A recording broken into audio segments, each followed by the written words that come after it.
저는 호흡기 질환의 영상의학적 진단에 대해서 말씀드리겠습니다. 네, 저는 앞으로 이렇게 4가지 정도로 이제 간단하게 말씀드릴 예정입니다. 먼저 호흡기 증상에 따른 어떤 증상이 있으면 어떤 질환이 생길 수 있을까라는 것을 이렇게 말씀을 드리면, 이제 흔하게 우리가 호흡기 증상을 생각할 수 있는 것으로는 뭐 기침이 있다든지 가슴 통증이 있다든지 피를 토했다든지 뭐 발열이 있다든지 호흡곤란이 있다든지 그런 증상이 있을 때 우리가 호흡기내과나 이런 데를 가봐야 되나 이런 생각을 하게 되는데요. 실제로 병원에 오셨을 때 그게 폐렴이라든지 뭐 기관지염, 뭐 폐결핵, 뭐 폐부종 등등으로 나타날 수도 있고, 폐기종이나 만성 폐쇄성 폐질환, 간지성 폐질환 등의 이런 만성적인 폐질환 때문에 그런 증상이 나타나실 수도 있습니다. 하지만 또한 이런 폐암이나 다른 전이성 병변 때문에 그런 증상이 나타나실 수도 있고, 심장 질환이나 뼈 질환 혹은 연조직 질환 등이 있으실 때 이런 증상이 나타날 수도 있습니다. 또 가장 중요한 것은 앞에 교수님들께서도 말씀해 주셨다시피 증상이 없을 때도 이런 폐 질환이 나타날 수 있다는 게 중요합니다. 그래서 영상의학적으로 이 질환을 어떻게 진단을 할 것인가에 대해서 말씀을 드리겠는데, 이제 먼저 가장 이렇게 친숙하실 것 같은데요. 엑스레이는 많이들 다 찍어 보셨을 것 같습니다. 그래서 흉부 단순 촬영, 저희가 엑스레이라고 부르는 거는 이제 건강 검진 같은 거를 하거나 이제 뭐 그럴 때 많이 해보셨을 것 같은데, 이렇게 기계에다 몸을 이렇게 밀착을 시켜가지고 이렇게 숨을 들이마신 상태로 이제 참아가지고 이제 촬영을 하게 됩니다. 그래서 촬영은 굉장히 간단하게 몇 초 이내로 이제 끝나게 되고요. 따로 금식 같은 거는 필요하지가 않습니다. 하지만 뭐 약간 방사선 노출이 있기 때문에 임산부나 가임 여성 같은 경우에는 꼭 미리 말씀해 주셔야 하십니다. 네, 엑스레이 촬영을 할 때 항상 이제 옷을 어느 정도 벗거나 뭘 이렇게 떼고서는 촬영을 해라 이렇게 하시는데 좀 귀찮기는 하시는데, 그거를 왜 그렇게 하는 것이냐라는 것을 이제 몇 가지 예를 보여드리면서 말씀드리겠는데, 이제 머리가 기신 경우에는 머리를 이렇게 풀르지 말고 이렇게 묶은 상태로 이렇게 딱 이렇게 틀어 올려가지고 촬영을 하게 되는데, 이분 같은 거는 어느 정도는 좀 그렇게 묶으려고 노력은 했는데 머리가 너무 기셔가지고 이렇게 내려온 것 같아요. 그래서 이게 이렇게 내려오다 보니까 이렇게 무슨 또아리처럼 이렇게 하게 됐는데, 사실 이런 것 때문에 이제 판독하는데 이제 지장을 줄 수가 있겠고, 어떻게 잘못하면은 뭐 폐암도 없는데 폐암처럼 이제 진단이 나갈 수도 있겠고, 또 다른 분을 이렇게 보시면 이제 남자분들 같은 경우에는 뭐 탈의를 안 하시고 그냥 나 티 하나만 입고 왔으니까 그냥 찍을게요 이렇게 하시는 분들이 있으신데, 이거 잘 보이시나요 혹시? 이렇게 별 모양 같은 게 혹시 예, 이 환자분 같은 경우는 이렇게 쭉 이렇게 해가지고 별 모양 프린트가 이렇게 옷에 돼 있으셨는데, 사실 이제 이런 그 옷에 있는 이런 프린트 같은 것도 사실은 이제 폐하를 가려서 이런 것도 그 다른 뭐 질병으로 오인이 되거나, 물론 이렇게 보면은 패턴을 보면 알 수는 있긴 한데 이제 진단하는데 지장을 줄 수도 있습니다. 또한 이제 목걸이 같은 거나 이렇게 치렁치렁한 귀걸이 같은 걸 하신 분들은 이제 그거를 좀 빼고선 촬영을 하라고 이제 말씀을 드리게 되는데, 이렇게 이게 나오기 때문에 이게 폐하를 가려버리면 진단을 혹시나 이렇게 딱 가렸는데 거기에 무슨 병이 있거나 이러면 그걸 놓칠 수가 있기 때문에 이런 거를 이렇게 좀 빼고선 촬영해달라 이렇게 말씀을 하게 되는데, 앞으로는 혹시 또 이렇게 귀찮다고 뭐 옷 안 벗고 하면 안 되냐, 뭐 이런 거 머리 그냥 풀고 가면 안 되냐 이렇게 말씀을 안 해주셨으면은 네, 좋겠습니다. 이제 그 다음으로는 CT인데, CT도 그래도 꽤 많이 찍어 보셨을 것으로 생각이 됩니다.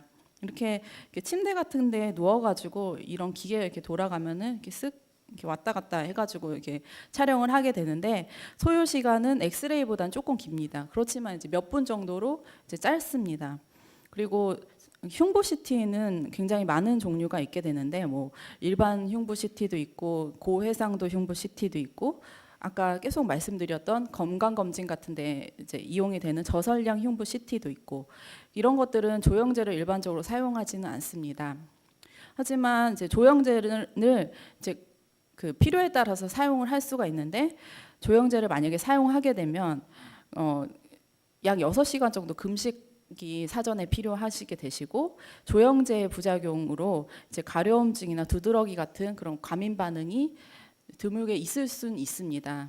그렇기 때문에 혹시 이전에 뭐 그런 병력이 있으셨다든지 그러시면 꼭 얘기를 해주셔야 되시고 혹시 이런 증상이 발생이 되시면 뭐 이후에 무슨 수액을 뭐 한다든지 조치를 한다든지 무슨 약을 투여를 한다든지 뭐 이런 처치가 이루어지게 됩니다. 또한 엑스레이보다는 방사선이 조금 더 많이 노출이 되기 때문에 역시 이런 임산부나 가임여성 같은데 좀 제한이 있을 수가 있습니다.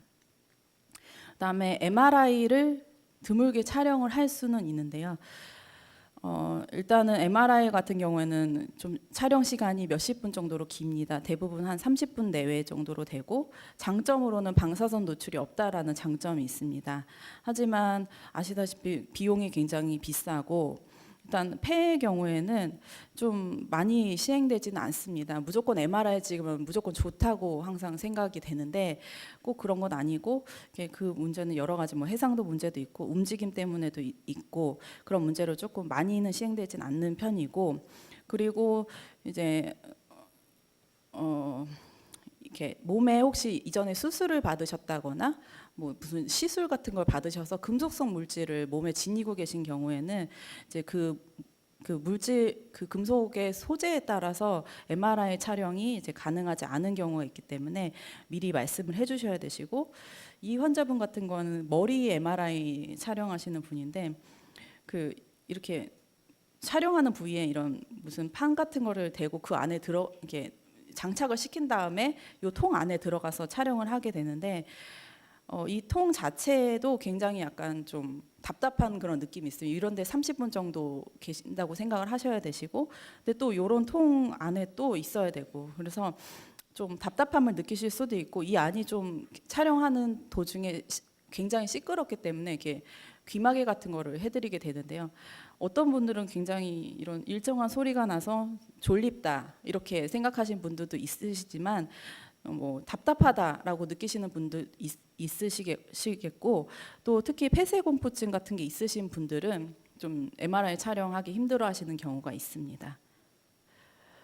그래서 지금 이제 영상의학적으로 이런 것들을 통해서 이렇게 촬영을 해서 진단을 내리게 되지만 확진을 할 수는 없습니다. 그래서 확진을 하게 되려는 그런 여러 가지 방법들이 있는데 여러 가지 방법으로는 아까 전에 뭐 말씀하셨다시피 기관지 내시경 같은 것으로 확진을 할 수도 있겠고 뭐 수술 같은 걸로도 확진을 할 수도 있습니다. 근데 영상의학적으로는 이제 초음파나 CT나 투시 검사 유도하에 조직 검사를 할 수가 있는데 일단 소요 시간은 굉장히 짧습니다. 30분 내외, 뭐 15분, 20분 정도면 금방 끝나게 되고 일단 진통 주사랑 국소 마취 하에서 어딜 절개하거나 그렇진 않고 그 마취를 한 곳 위주로 해가지고 바늘을 찔러가지고 조직 검사를 하게 됩니다.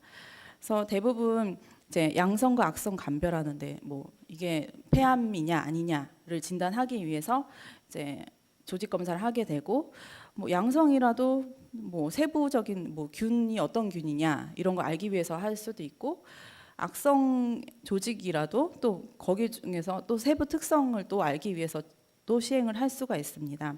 그래서 장점으로는 좀 전에 말씀드렸던 것처럼 전신 마취 같은 걸 하지 않고 그런 일부 조직만 떼어내서 진단할 수 있다라는 장점이 있습니다. 하지만 이제 모든 환자에서 무조건 다 영상의학적으로 조직 검사를 할 수 있는 건 아닙니다. 그래서 의사의 뭐 그런 여러 가지 판단하에 가장 환자에게 이익이 있을 것으로 생각되는 그런 조직 검사 방법을 시행을 하게 되는데 이제 뭐 접근이 가능할 때 이제 뭐 이런 영상의학적으로 조직 검사를 할 수 있는 것이고 접근이 가능하지 않다면 수술 같은 것으로 조직 검사를 할 수도 있습니다. 혹은 내시경 검사로 하는 게 제일 환자에게 유익할 것 같다고 하면은 내시경 검사로 조직 검사를 하게 됩니다. 또한 이제 조직 검사를 한다고 해서 당장 조직 검사 결과를 알 수 있는 건 아닙니다. 그걸 특별한 이렇게 조치를 취해 가지고 현미경으로 본 다음에 이제 결과를 확인할 수가 있기 때문에 한 2, 3일 정도 시간은 걸리게 되고, 그렇기 때문에 당장 이제 확인을 할 수가 있으면 거기에서 좀 미진한 것 같으면 추가적으로 검사를 하고 이렇게 할 수가 있을 텐데, 일부를 떼어내고 그 현미경으로 나중에 처치를 해서 보는 그런 과정이 필요하기 때문에 나중에 봤을 때 그 조직이 충분하지 않다거나 그리고 영상 소견과 그 조직 소견이 좀 다르다고 생각이 될 때는 추가적으로 또 조직 검사를 추가적으로 하거나 수술을 추가적으로 할 수도 있습니다. 그래서 부작용으로는 기흉이나 객혈이 생기는 게 가장 흔하게 알려진 부작용인데, 뭐 이렇게 경미하게 넘어가는 경우가 많고, 그리고 뭐 심각한 부작용이 생기지 않는 경우에는 대부분 이렇게 조직 검사한 다음 날에 대부분 다 퇴원하실 수 있습니다. 그래서 일단 어떤 거를 보여드리면 좋을까 이제 생각을 하다가, 제일 많이 지금 요즘에 갑자기 기침이 시작됐어 이렇게 했을 때 어떻게 영상적으로 보일까 궁금하실 것 같아서 몇 가지 그를 보여드리려고 이제 하게 된 몇 가지를 준비해봤습니다. 그래서 최근에 기침이 심해졌다 해가지고 이제 내과 같은 데 오셨을 때 이제 무조건 다 엑스레이나 이런 걸 찍는 건 아니시고, 이제 그 의사의 판단 하에 이제 뭐 엑스레이를 좀 찍어봐야 되겠는데, 뭐 아니면 피 검사를 해봐야 되겠는데, 이렇게 좀 프로세스가 이루어지게 되는데, 엑스레이를 찍었을 때 이 환자분 같은 경우에는 이쪽에 이제 이분 같은 경우에는 엑스레이 찍었을 때 폐렴으로 이제 진단할 수 있는 케이스입니다. 그리고 또 다른 분 같은 경우에는 이렇게 그 폐결핵으로 진단될 수 있는 케이스입니다.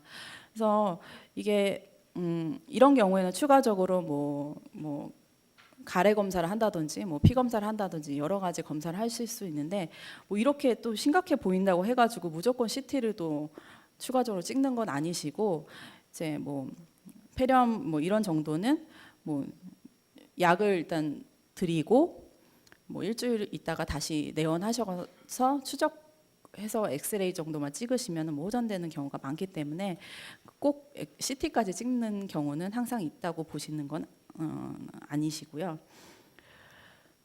이 환자 같은 경우에는 똑같이 기침으로 내원을 하셨는데 엑스레이 찍었더니 이렇게 큰 종괴가 보이고 있습니다. 이런 경우에는 CT를 촬영하시게 되시는 거고, 조영제, 그러니까 악성 가능성이 있기 때문에 조영제를 써서 촬영을 하시게 되시는 거고, CT를 사용해서 영상의학적으로 조직 검사를 시행을 해서 폐암으로 진단된 환자의 케이스입니다. 그래서 이제 마지막으로 몇 가지 증례만 보여드리고서는 끝마치도록 하겠습니다.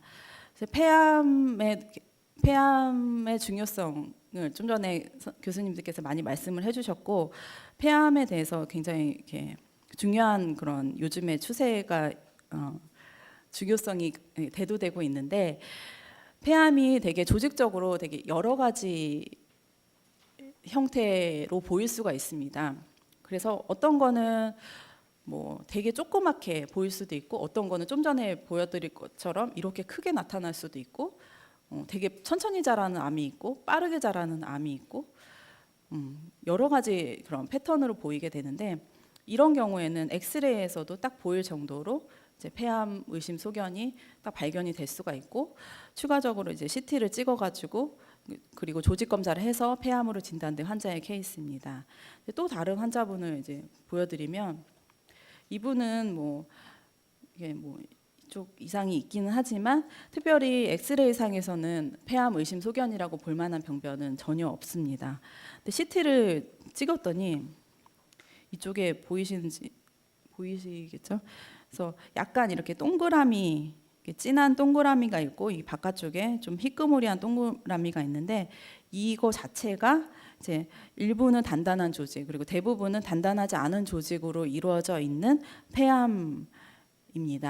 그래서 이렇게 그래도 나름 꽤 사이즈가 좀 되는데 왜 엑스레이에서 안 보일까? 하지만 이것도 암이기 때문에 이런 그 여러 가지 암 종류 중에 이런 희끄무리한 그러니까 단단하지 않은 조직으로 이루어져 있는 암은 엑스레이에서도 안 보일 수 있다라는 것을 꼭 이렇게 명심해 두셔야 합니다. 그래서 마지막 케이스 하나 보여드리면 이제 이분은 74세 남자 환자시고 그 이전에 흡연력이 좀 많으셨던 분이십니다. 엑스레이를 찍으셨는데 엑스레이에서 정말 정상이십니다.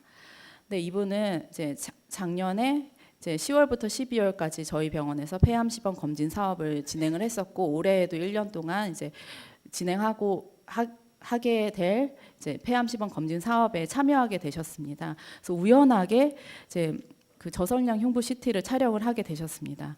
그랬는데 이게 보이시는지 모르겠는데 자상엽에 이 정도 크기의 폐암이 발견되신 분이십니다.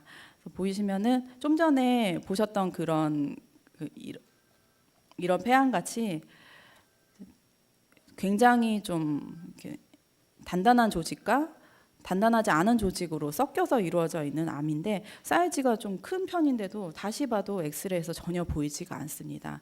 그래서 이런 분들이 있기 때문에 이제 CT 촬영을 좀 정기적으로 하셔야 된다는 그런 말씀을 드리는 거고 이 환자분 같은 경우에는 이제 다행히 다른데 이제 전이가 되지 않았고 임파선도 딱히 커져 있는 게 없었습니다.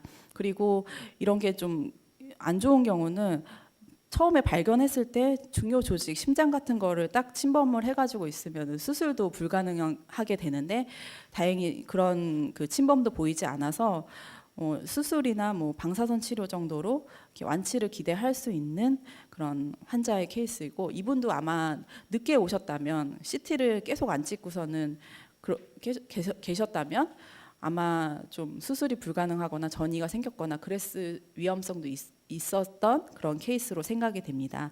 그래서 더더군다나 이제 폐암 고위험군 뭐 그 이전에 흡연자시거나 아니면 이전에 폐암 가족력이 있으시거나 아니면 만성 그런 폐질환이 있으신 경우에는 더더욱 정기적인 CT 검사가 필요하다는 걸 말씀드리고 싶어서 마지막 케이스를 보여드리게 되었습니다. 감사합니다.